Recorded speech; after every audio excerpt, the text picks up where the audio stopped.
Tax system. మన ఇండియాలో వచ్చేసరికి డైరెక్ట్ ట్యాక్స్ సిస్టమ్ ఎస్ ప్రతి చోట ఉంది. ఎక్కడ లేదు ట్యాక్స్ సిస్టమ్? యూఎస్లో లేదా?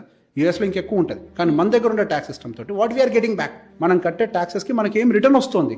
ఫ్రీ ఎడ్యుకేషన్ ఇస్తున్నారా? Free health care facilities provide చేస్తున్నారా? నేను ఇంత ట్యాక్స్, ఫర్ ఎగ్జాంపుల్ ప్రతి సంవత్సరం 10 లక్షలు ట్యాక్స్ కడతాను అనుకుందాం. నాకు రిటైర్ అయిన తర్వాత మీరు ఏమైనా పెన్షన్ ఇస్తున్నారా? Why should I pay? అదే యూఎస్లో మీ ట్యాక్స్ ల్యాబ్ని బట్టి మీ పెన్షన్స్ కానీ హెల్త్ కేర్ ఫెసిలిటీస్ కానీ అన్ని మారిపోతున్నాయి కదా. యూకేలో మారుతున్నాయి కదా. ప్రతి కంట్రీలో మారుతున్నప్పుడు ఇండియాలో ఎందుకు మారదు? ట్యాక్స్ సిస్టమ్ కూడా మారాలి. You have to give back. నేను రెస్పాన్సిబుల్గా పే చేస్తున్నా. నేను వచ్చి డబ్బులు ఎందుకు నీకు గవర్నమెంట్కి కడుతున్నాను? నా దేశం అభివృద్ధి చెందాలని. ఆ డబ్బులు నువ్వు తీసుకొని వెళ్ళి ఫ్రీగా పంచాలని కాదు.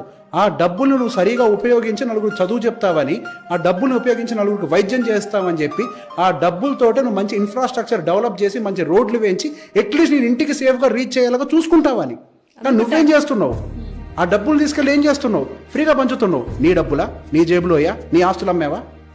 నువ్వెవరికి పంచడానికి? అసలు నా డబ్బు అది. Welfare schemes are not wrong. Welfare schemes ఉండాలి. కానీ వెల్ఫేర్ ఏది? ఈ 75 సంవత్సరాల స్వతంత్ర భారతదేశంలో అప్పటి నుంచి ఇప్పటిదాకా వెల్ఫేర్ స్కీమ్స్ ఉన్నాయి. సో వెల్ఫేర్ స్కీమ్ యొక్క పని ఏంటండి?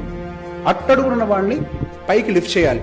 ఎంతమంది జీవితాలు బాగుపడ్డాయి, ఎంతమంది అప్గ్రేడ్ అయ్యారు? ఇంకా ఇండియా లోవర్ ఇన్కమ్ గ్రూప్ లోనే ఉంది కదా. మరి 70 సంవత్సరాలు ఈ కష్టంలో ఎంతమంది జీవితాలు బాగుపడ్డాయి? ఫ్రీ బీస్ వల్ల జీవితాలు బాగుపడతాయని ఎవరు చెప్పారు? వెల్ఫేర్ స్కీమ్ అంటే ఎలా ఉండాలి? ఉచిత విద్యకి ఉండాలి, ఉచిత వైద్యానికి ఉండాలి. ఈ రెండింటికి వెల్ఫేర్ స్కీమ్ కోసం ఎంత కేటాయిస్తున్నారు? అదర్ వెల్ఫేర్ స్కీమ్స్ తో కంపేర్ చేసి వీటికి చాలా తక్కువ కేటాయిస్తున్నారు. అప్గ్రేడ్ ద స్కూల్ అండి. నేను కూడా నా పిల్లల్ని హ్యాపీగా తీసుకెళ్ళి గవర్నమెంట్ బడిలో చేర్పించుకుంటా. నేను ఎందుకు బయట ఫీజులు కట్టాలి? నేను ట్యాక్సులు కడుతున్నాను కదా. మంచి స్కూల్ ఇవ్వండి నాకు. పొలిటికల్ సిస్టమ్ కూడా చేంజ్ అవ్వాలి. డెఫినెట్ గా ద వే నో, మనం మారాలి. యథా రాజా తథా ప్రజ. మనం ఏం ఆశిస్తున్నాం? మనకు అదే దక్కుద్ది. మనం దరిద్రాన్ని ఎక్స్పెక్ట్ చేస్తున్నాం, దరిద్రం వస్తుంది. Expect the better, will get the better. Outright గా చెప్పండి. నువ్వు ఇచ్చే ఫ్రీబీ నాకెందుకు? నువ్వు ఇస్తే 1000 ఇస్తావు. అదే మా పిల్లని చదివిస్తే వాడు ఉద్యోగం తెచ్చుకుంటాడు, కంపెనీయే పెడతాడు. ఎవరికి తెలుసు? ఇప్పుడు దాకా మన దగ్గర వరల్డ్ ఉండే బిలియనియర్స్ అంతా స్క్రాచ్ నుంచి వచ్చిన వాళ్ళే, అట్టడుగు నుంచి వచ్చిన వాళ్ళే. ఎందుకు? వాళ్ళకి చదువు ఉంది. అది నువ్వు నిన్నెవడు అడిగాడు 2000 అని నువ్వు ప్రశ్నించు. అది నువ్వు అడగనంత వరకు వాళ్ళు ఏం చేస్తారు?